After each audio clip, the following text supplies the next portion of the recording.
What's up? Today we're gonna be watching this video here of Joshua Wiseman. I tried the best steak in America. We're gonna find out what Joshua Wiseman thinks really is the best steak in America. He makes a lot of videos like this, and he has a pretty good taste for it, I will say. So I would rate him highly in terms of food raters that I watch. He doesn't usually bullshit around, so let's see what he has in store for us. Is a great steak really worth the price? You're spending the most amount of money for the simplest thing: steak, salt, pepper. So today we're gonna answer that question by going on a journey trying the best steaks in the United States.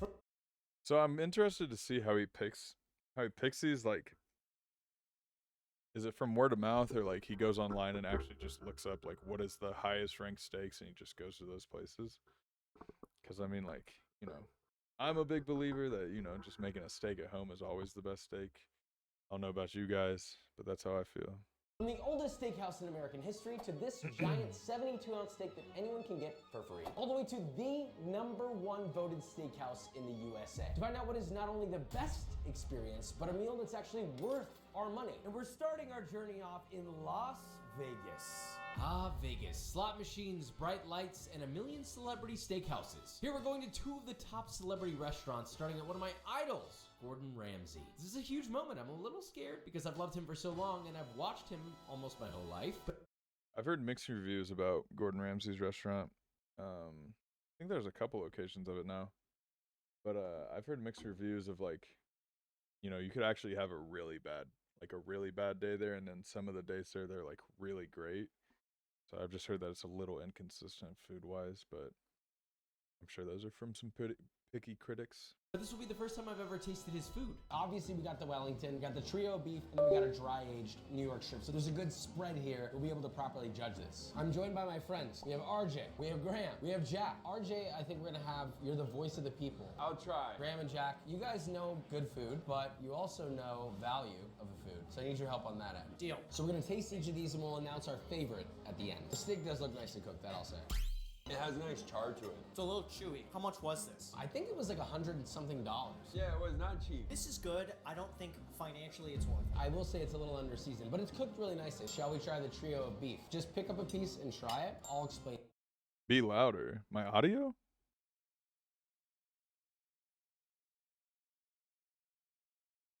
Breaking Bad? So this one's the A5. What are we talking about? Melted in your Salted mouth. really Like it nice. has like a nice little like pop to it when you bit down on it. Not my cup of tea. It's too buttery. That A5 might have been one of the best bites of steak I've ever had in my entire life. American Wagyu. This was fantastic. The American Wagyu was a little bit better. It's less aggressively rich. The last one, prime beef. I like the texture of it. It felt like a nice cut of meat, but I felt like it had more body to it. When you bit, you could feel it. Yeah, there's some chew. That one was my least favorite in terms of flavor, but in texture, I agree. It's balanced. It's not overly fatty. It's not overly lean. It was nice. Overall favorite, what I Wait, the guy on the far left, on the left of Josh, is from Breaking Bad? Sue me, I've never seen Breaking Bad. Are you serious? The guy on the far on his left is from Breaking Bad? Oh. What's he doing in this video just randomly? That's crazy.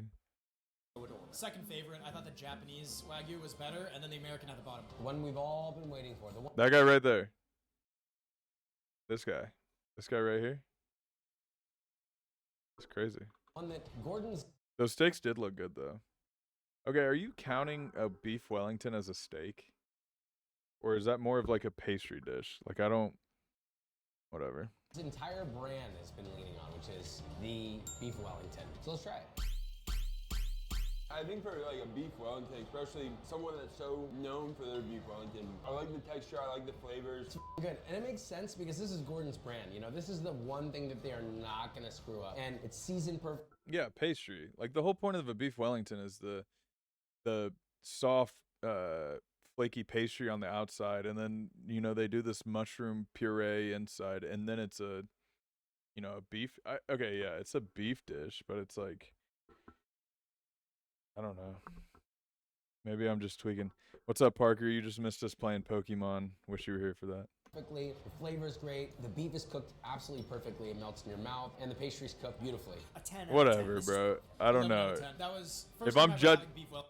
if I'm judging a steak, it's a steak. Like I'm judging a porterhouse, a ribeye. I'm not judging a beef Wellington for how a restaurant is on steak. Wellington, phenomenal. So my first Gordon meal is complete. We had the New York strip for $109, the trio of beef for $165, All right, these prices are out of this world stupid. and the famous beef Wellington for $85 The prices alone make me say not worth it, period. each. The New York strip is a classic, and the trio of beef luxurious. But the Wellington had the most hype, and I gotta say, it delivered. And at the cheapest price tag, clearly the best value. But this is just our first spot. Nice work, Gordon. Happy to say I still love you. Now, moving on. On to Bizarre Meat by Jose Andres. He constantly is advocating for humanitarian efforts. He's also a Michelin-starred chef and was named as one of Time's 100 most influential people twice. To speak on his food though, when Gordon is to the UK, Jose is to Spain. He's always kept it innovative, but he's most known for his authentic Spanish. Okay, I have been to Spain, and I'm not gonna lie. I think some of the best cattle for steaks are made slash bred slash farm genetically mutated in Spain. So I got pretty high hopes for this one. Food. I'll be honest, walking into this restaurant, I can tell There's no LARP here. I've been to Spain and had steak. I look up Spanish cattle, bro. Look it up. Look it up. we're in for a wild ride. Now we came here to try 3 cuts of meat, but they were incredibly kind and they sent out a mountain of food at no charge. We ate beyond discomfort. Literally, we were eating for 3 hours. But somewhere mixed in there, we actually had the bites we came for. Starting off with their A5 Philly cheesesteak. Came completely differently than I thought. It's sort of like an inflated bread and then sliced A5 Wagyu on top. Holy dude, that is insane. That is That looks- delicious. It's airy. The cheese is incredible. That the looks steak insane. Is perfect. I love that. So we got the inside scoop that this restaurant cost $40 million to create. The fact that you can order one of these for $19 and it's one of the best and most unique bites of food you've ever had in your entire life, that makes no sense to me. I don't think that can or needs to be improved. I think that might be a 10 out of 10. It's really a banger. Next up, they brought out their A5 Wagyu, cooked beautifully tableside. The way you eat this is you take a touch of that wasabi and kind of spread it on there. And then I wouldn't recommend eating this in one bite. Cut off a small strip. Oh man, that cut like butter. This is phenomenal. For A5, it's actually not overly fatty. Like a lot of the time with A5, it's so fatty and greasy you can barely swallow it. I do wish that they put a little more salt on it, but the sauce, you have to add the sauce. I do like that it's not heavy. Plus, with the actual real wasabi, makes a great flavor. Do they have A1 steak sauce? I'm kidding. We have another steak. This is the filet mignon. Wow. This place looks like it blows Gordon's out of the water. I mean, like, truthfully, it looks like it just blows that shit out of the water. I would take the beef Wellington over that. Oh. But this is really good. The piece de resistance. This is the ribeye. This is one of their iconic pieces. This is the mix between the Angus and the American Wagyu. This has the perfect mix of like beefy, but also not overly beefy. Like a grass-fed steak is almost too beefy. This is nice and mild, yet you still have that forward roasty beef flavor. It's not too fatty, but it's not too lean. Out of all the ribeyes I've had, it's up there. This was an incredible experience, and it was not cheap, but somehow it felt worth it overall for how special it was. Yeah, they didn't really say the prices at this place, though. Like, at Gordon's, they were saying all the prices. Now let's talk about prices. We had Oh. the A5 Wagyu for My bad. $60 an ounce, beef tenderloin dish with foie gras for $110, and the 2.5-pound ribeye for a whopping $287.50, over $100 a pound. And finally, the cheesesteak blew us away, and at $17 each, it might have been more. Wait, hold up. This place is actually way more affordable than Gordon's. Because, I mean, they got that appetizer for $17, and he was saying, dude, yeah.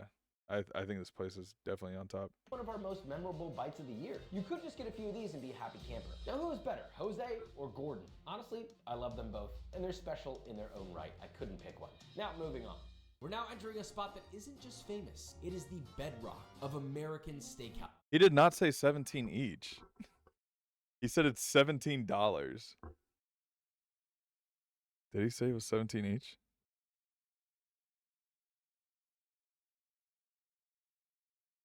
$17 each?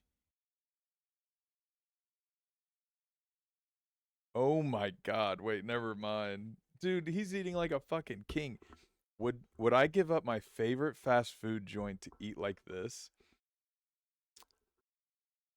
It depends. Is it served at my house or like I can go pick it up as easy as fast food, or I have to like go and drive there, dress up, sit down, get it served to me.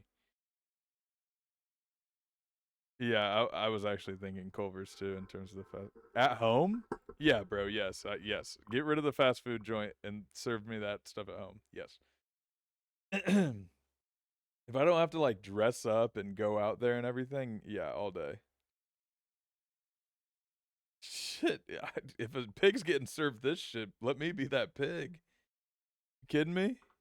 Laurie's The Prime Rib is literally the first prime rib restaurant that was founded in the U.S., which was ultimately founded in 1938. Oh my god, that looks good. And it's known for one thing and one thing only: massive, shining trolleys filled with prime rib cooked to perfection. Carved tableside, this could be the most theatrical steak experience that we've had thus far. I'll be honest though, the beef looks good. It's heritage, it's technique, it's the flavor of beef done right. Whoa. Prime rib is not dog shit. You're out of this. You're out of your mind. You just don't like how it looks like it's raw. I bet that's what it is. Get the famous spinning salad. I've always wanted to try this. It's good. It's like a standard steakhouse salad. Seasoned nicely, good acidity, a little crunchy romaine, but we're still waiting for the main event. Look, there's not a whole lot to say. This is a very simple dish. So because it's simple, there's not a lot to hide. The question is, how good is it? Super tender, whoa. It's good. Is he taking these guys to every restaurant? Any rib cap. Try this rib cap. Wow. That right there was the best bite of prime rib I've ever had in my life. Right there. It's very hard to flavor prime rib all the way to the center with salt because it's so big. And I think this is seasoned quite nicely, but they did a good job with the jus and the gravy, which provide all the salt. I mean, it's cooked very nicely. Out of all the ribeyes that exist in the world, I won't say that it's like the best ribeye I've ever had. But from a prime rib standpoint, this is like a really well executed classic ribeye. The prices were insanely good here. We each got a cut of prime rib that was between $41 and $50. Yeah, but like I'm not gonna eat prime rib 10 days a week. Like if I think I'll have a prime rib like once a year. And I enjoy having a prime rib once a year. Like I'm not going out of my way to have prime rib. $2 depending on how big your steak was. And each came with sides. This is by far the best value. Those mashed potatoes do look fucking gas. I mean, I can't believe it, but I know we'll find a better steak, and we could even find a better value. And albeit surprising, this next place might just do it. What the fuck was that? We've left the polished dining rooms behind, and now we're in the middle of nowhere, Amarillo, Texas, off Route 66. Now this stop ain't about no Michelin stars, and it's definitely not about white tablecloths. It's about the most legendary steak challenge in America. Attention, Big Texan! We have Josh attempting our... Do you think if you trained like Joey Chestnut, you could eat half as many hot dogs as him? How much time do I get? 72-ounce challenge! The rules are simple. I need to finish this 72-ounce steak, which is 4.5 pounds. A baked potato, a salad, 3 fried shrimp, and a roll within an hour, or I need to cough up $72. Yeah, Honestly, this at isn't point, happening. It's actually kind of a crazy deal. And if I can't finish it, I'm hoping at least the 2019 Oh, is that Ulysses? World's Strongest Man Martins can. Ulysses, yes. Okay, Martins, not Ulysses, but Ulysses. This guy kicks ass. Are you ready? I am ready. I'm so ready. With only 12% of people finishing this challenge, the odds are definitely against us. But it's just some big fat steak. Is it even good? Honestly, the steak is seasoned really nicely. Salt levels are perfect. Got a garlicky, peppery kind of. What even rub cut on it. is I feel that? great. Honestly, I don't think I could do this without Martins next to me. I feel like I'm protected by a guardian angel. Enjoying the food. It's delicious. I'm curious at which point will this go from totally delicious to this is work. I feel like I'm not making a dent. I thought I was done with half the steak, but I still have all this. We're 15 minutes in. My jaw is a little tired. I think I'm at 45%. We're on track to beat Oh, we're doing good. Once the bite gets boring, you gotta do something to make it exciting. And I hate to say this, but I'm putting ketchup on this steak. Truly impressed at his pace. I'm trying here. I still have quite a bit. I cannot let this place have my $70. Come on. It's either my jaw is tired or I'm hitting chewy piece after chewy piece. We were rocking and rolling until about the 35-minute mark. Some of these drier pieces are really hard to get through. There's one piece I just gave up on. I just swallowed it. The dip See, if you're a professional eater, by the 35-minute mark, you're already done with the food. So that's how you can tell that they're not going to beat this. general helps a little. Now I'm hungry again. I have a whole potato left. No chewing. It's heavy, but your jaw gets a break. Nah, I don't think that's the move. I just felt this, and I was just like, that's just like concentration. Martins, you're at 30 minutes. How you feeling? Stomach? No problem. My face muscles for the smiling. No more smile. The jaw muscles I can't feel anymore, nose gone. If I scoot it over, it looks like I ate half. That's 2 pounds down, 30 minutes in. I know it sounds crazy, but can I get another roll? That might have been a mistake. Cheer him on, Joshua! Bro asked for another roll? Besides sweating meat juice, Martins and I started hallucinating. Maybe a lot. I'm not even thinking right now. I'm just letting my body take over. Eat faster! Eat faster! 15 minutes left to go. Can I get it done? This doesn't feel good anymore. Oh God, not losing it without putting up a fight. Martins was barely holding on at this point. It's like endurance running, but for your jaw. Yeah, he said he was getting flavor fatigue, so he needed ketchup. And then he also asked for another roll. Yes, this affects his pH balance. That bite was rough. Oh my days. I'm fine. At this point, I only had 5 minutes left on the clock. I'm so done with chewing. Hell, dude. I ate the salad, I ate 2 rolls, I ate almost the potato. Allow my name to be forgotten with the wind. Yeah, I know, Vic. I can see you looking up at the damn clock. I know. I really want you to do it. I want to do it too, dude, but me. How does everything chew so fast? Oh. I was so close, and I wanted to win this challenge so bad. But I'm gonna be honest with you. I was on the edge of, let's just say, losing my lunch. And if you do that, you also lose. So I spared everyone the view and let the timer run out. 2, 1, Sweet Martins clocked out as well. 3, 2, 1. How far along do you think we got? Probably a 5th left in mine. You got like a 10th left in yours. You could go in with all the attitude in the world. Whoever finishes this is not a human. I don't think there's a single food challenge at any restaurant I could walk into and just do. Like I don't think that there's a single one. We got close. No cigar. That means we're paying a grand total of $144. Honestly, it's not a bad deal because you still got to eat. How can you talk right now? You're the same guy that you were when you first came in here. It was a fair play. I think it's a good deal. We did our fight, but this is not the end. We're moving on. When you think of some of the greatest beef in the world, I'm sure your mind goes immediately to Wagyu. Turns out, some of the best Wagyu might not even be coming from Japan. I think Texas is producing some of the best Wagyu beef in the world. Full blood. I've tried Bubs before and I failed it. Their big ass burger. Japanese Wagyu cattle being born and raised in Texas. It's done locally. Now, to be fair, I was like 9, so I have not tried it since, but I don't know. Here in the restaurant Isidore, which we're in right now. This restaurant happens to also be one of the top 50 restaurants in the United States of America, according to the New York Times. I have Kate with me. Kate is my wife. We started off with a nice crudo, Wagyu beef tartlet, a beef butter with bread service made tableside, and a giant tender short rib. All great highlights with great texture. Let's be real, we're here for the main event, the steak. We have the flat iron here, the Denver here. Here's what's unique about these 2 pieces. Very, very important. These aren't the typical filet mignon ribeye steak that you're gonna see. The only steaks they're highlighting are butcher cuts. These are the cuts that are forgotten. Places are afraid to serve them to guests because they're not the typical steak, but also they tend to be chewier. And what they're saying is, this beef is so goddamn good, we're gonna go with the least popular cut. So let's see how that goes. I wanna start with the flat iron. That's incredible. Oh, yeah. One of the best pieces of beef I've ever had. It's got that unctuous, meaty, deep, rich, beefy flavor, but it's not like overwhelmingly grassy or anything like that. And then the intramuscular fat makes it just so juicy. And this one has some bite. There's a little chew to it, but it's a good chew. This is delicious. This is a Denver steak. The way that develops a crust and the intramuscular fat on this piece is way more. This is a lot more rich, but again, not overly so. Also, the seasoning on this is so good. It's incredible. They do kind of have very similar flavors, but it's still delicious. We had 2 steaks at Isidore, $86 each. I'd probably choose the $86 flat iron for me each? personally. Not too bad of a value, but the whole tasting menu For itself no was food, very bro. special and highly recommended. Texas is doing great, but for the next one, I want to cover some Hall of Famers, which is going to take us to New York. Up next is Peter Luger, which I would argue is the most iconic steakhouse in existence. have heard of this now, place. They have many steaks, but they are famous for one, a secret method that they've held close to them that they have been kind enough to show us. It's very specific, so here's how it's done. So we're in one of the most iconic meat lockers in existence. This is the final room. There are 3 total. This is the final boss of meat lockers. This This is the final boss of meat lockers. I can just smell that room. Like I can smell this room. is like the last rack. These are ready to roll. Exactly. All these short loins here are ready to be butchered and then brought upstairs to our kitchen. So the butcher's gonna cut it, trim them up. I think it's time we learn how to cook this thing. So these God, are that looks all good, the though. meat You've seen butcher. That's all now brought up. This is our meat fridge.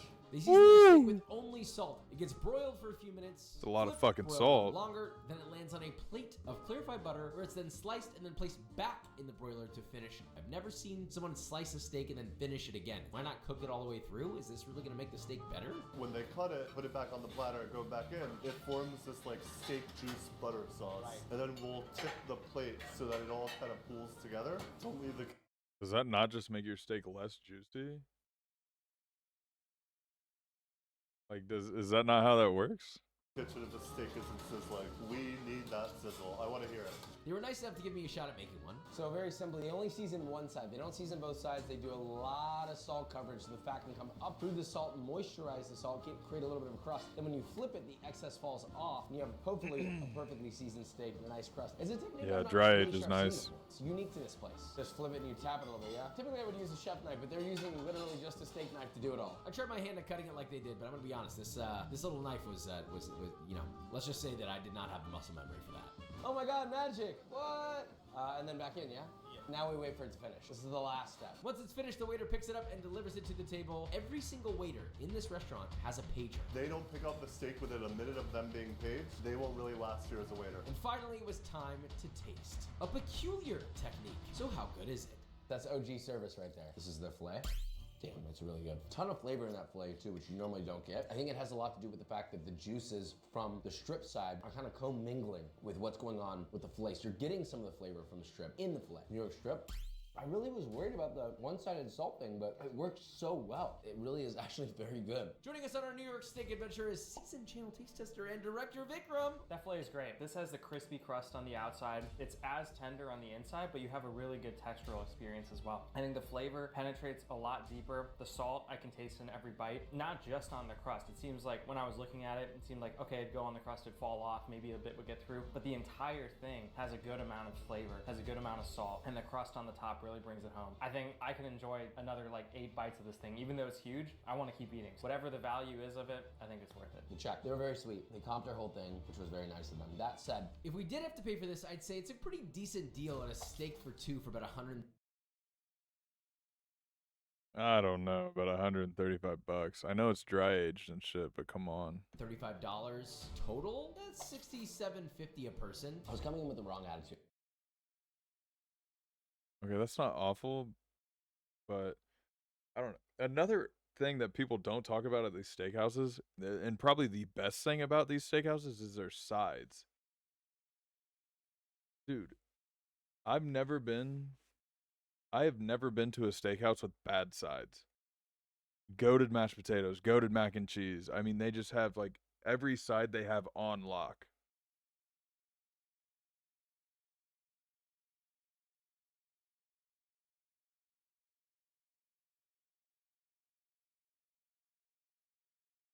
What are you saying? Just goated sides though, and nobody ever talks about that about these steakhouses. Thinking they're stuck in their ways. These guys, they're a household name. That's why they're still running. And after tasting this, I'm now realizing that they're still running because they're holding on to the practices that got them successful in the first Bro, think about how hot those plates get. I just thought about them picking that shit up. place. And they've just maintained that quality, and that is it. I think I have to come here every time I come to New York. I mean, it's been around for so long for a reason, and I get it. Incredible work. Moving on.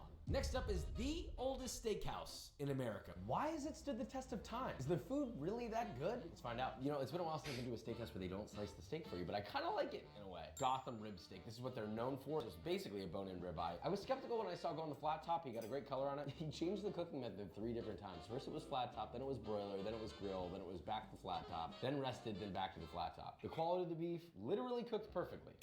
It's actually very good. The crust is really nice. This is a very unadulterated steak though. I mean, it's literally just salt, pepper, I think a few other spices, but you really get the beef flavor from this. Possibly even more than some of the other steakhouses. I can't remember the amount of time that he said it was dry aged, but they're not over dry aging it. Or you taste the dry age, you can still taste the beef. I do wish there was a touch more salt. I do like a little bit of brown butter on there. I wish that I had a little bit more of that. Plating is old school, because what do I do with this parsley and burnt garlic? All right, let's check it out.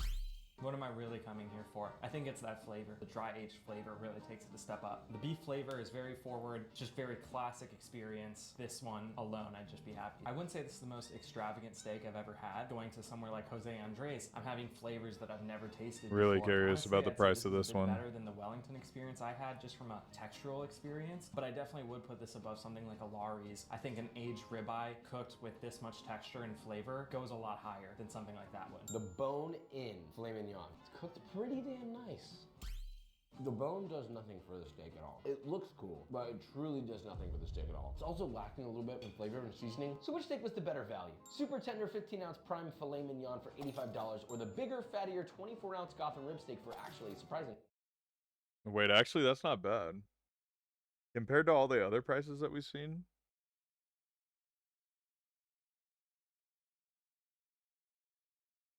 Compared to the other prices, I mean, both being at 85 is not bad at all. The same price. I'm always gonna pick a ribeye over a filet mignon, let's be honest. All in all, these are both great steaks. It's kind of an OG ribeye guy for establishment. sure. I mean, like, we're talking old school, served simply. They're not trying to reinvent the wheel. The way that they've always been served. So, like, all the young kids out there, if you wanna go and find an old school steak experience, this is the place to go. Moving on. We're at the #1 churrascaria in New York City, Churrascaria Plataforma. And joining me today is Henry, aka the Sandwich King, Salt Hank. If you don't know how churrascaria works, it's very simple, right? Red means stop, green means go. You leave it on green, they're gonna keep bringing you meat. But we're just gonna really focus on the picanha here because that's kind of what makes. This might be this has to be the best way to just do a steakhouse. Any type of Brazilian steakhouse where you can just yes and no it, this has got to be the best bang for your buck for sure. It's the Brazilian steakhouse special, right? It's the classic Brazilian cut top sirloin, absolutely stunning. So let's flip things to green. It's a service right at your table that never gets old. One more, sir? No, that's perfect. It's just juicy, it's nice, it's beefy. Top sirloin is actually one of the most flavorful cuts of beef you can get. But what I love about it is it's actually quite tender. This is my favorite part right here. That fat cap on the outside. I do wish there was a touch more salt. I agree, actually. Long story short, we're here for the picanha. Is this picanha good? It's excellent. It's flavorful, it's delicious, most flavorful cut of beef. It's juicy. It's not the best steak I've ever had, but it just delivers. I can eat this all day long, feel good, and happy. Unlimited meat plus a limited salad bar costs $84 a person without tip and tax. I mean, that's Valid. insane value. Kind of hard to beat that. The more you can eat, the better the value it is. So let's move on to the #1 steakhouse in America. Our steak tour across America ends here at Cote. It's been rated the best steakhouse in all of America and #10 in the world. And this place is dramatically different from every steakhouse we've visited so far. It's America's first and only Michelin-starred Korean steakhouse, and I'm a firm believer Korean barbecue is one of the best ways to enjoy meat. It also turns out that Salt Hank might be Cote's biggest fan, like ever. We ordered the Butcher's Feast, which comes with 4 cuts of prime and Wagyu beef, plus banchan, and a few tasty sides for a shockingly good price, which I'll reveal at the end. But we did add some Japanese Wagyu for a pretty significant upcharge. But maybe the Wagyu's worth it. This really is gonna come down to the quality of the beef and how well they execute the grilling. Meat first, by itself, cheers. It's so good. It's really good. He has this like poker face. It's the best meat ever. It's juicy, it's nice, I'm enjoying it. What happens when you cut into a steak that hasn't rested? Juice just flows out of it. He didn't let the steak rest, but Yeah, it's like a steak gusher. we're eating it, so when we bite into it, that juice is just shooting into your mouth. Next, we tried some American Wagyu. I think the texture is actually perfect. The flavor is so much higher. By the end of this meal, I'm picking my favorite cut. You should pick yours. So far, we have the American Wagyu Flat Iron, which so far is my favorite. On to the next, USDA Prime is up again, but this time, dry-aged ribeye. Big flavor out the gate, and then immediately lost. American Wagyu, New York strip. Yeah. I agree with you. I've said this before, I really believe American Wagyu is the best cut of beef, more than A5. A5 is like all the way on the extreme spectrum. Prime is over here. I want something in the middle where I can eat a lot of it, but it's not so fatty that I'm eating butter. And this is kind of hitting that. It's so tender, so juicy, so Mod's fatty, ban this guy. crisp crust. Love that one. That's my favorite one so far. Yeah, I actually agree. So this is the short rib galbi, marinated. It's meat candy. Cheers. If this wasn't marinated, I would say this is immediately my favorite choice, but I feel like that's an unfair winner. It's so perfect. The fat content, it's not too fatty, but it also is so rich and unctuous. The beefiness comes through, the sweetness from the marinade, a little smoky char, it's crispy. God damn it, that was good. If I'm not He has a meat coma, bro. He's got way too much meat in his mouth. Not considering the marinade, this is my favorite bite, but I'm gonna disqualify just because it's not pure meat, and that's not really a fair comparison to the other steaks. We still have 2 more cuts. It all comes down to this, the supposed king of all meats, the Japanese A5 Wagyu at the #1 steakhouse in the USA. Tenderloin A5, you ready? I mean, come on, right? It's so good. It's really good. It's almost a little too much. I think I just love fat. It's really good. Yeah, it's so tender. Literally biting through butter. Obviously, the extra fat is No, he said he contributing likes a little fat, bit more not meat. meatiness to it, a little bit more richness and unctuousness that the other filet just simply didn't have. It's more tender. It has more flavor. How could it not be better? Ready? I think this is gonna be like at least top 2 bites of the night. Love A5. Alright. Come on. It's so good. Like the flavor is so deep. It almost has like an umami quality to it, and it's just salt. That's my favorite so far. I'm gonna put this neck and neck with the American Wagyu strip loin because I can eat much more of the American Wagyu strip loin, and this is so rich. I can barely take this last bite. It's so much fat, but flavor and the texture is superior. My favorite is the New York strip American Wagyu by a slight margin. Is this the best steakhouse experience that we have? It's a perfect marriage of 2 things. The experience that a Korean barbecue brings combined with really high quality, diverse selection. They have really good lighting in that steakhouse. I just not thought about that. Fat meat. All right, bro.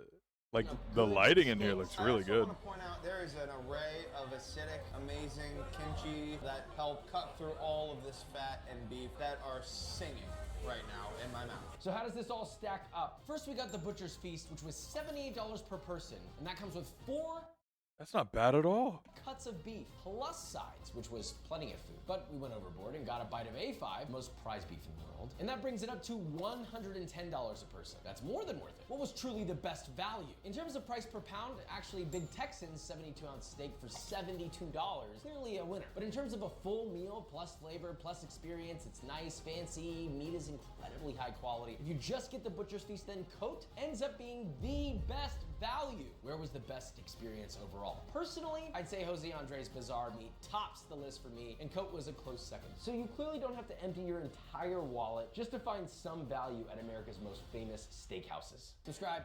Love you. Bye. I love you too. I love you. Well, I was talking to them. Oh. I love you too. Well, you heard it from Joshua. It's kind of subjective on what meat you like. Personally, I just prefer making my own steaks at home. I'm not trying to go out there and spend $85 to $100 and however many dollars on a steak, but if I am picking a steak place, probably got to be a Brazilian steakhouse. That's just most bang for your buck in my opinion. Let me know in the comments what you think. But thanks for tuning in. See you guys next time.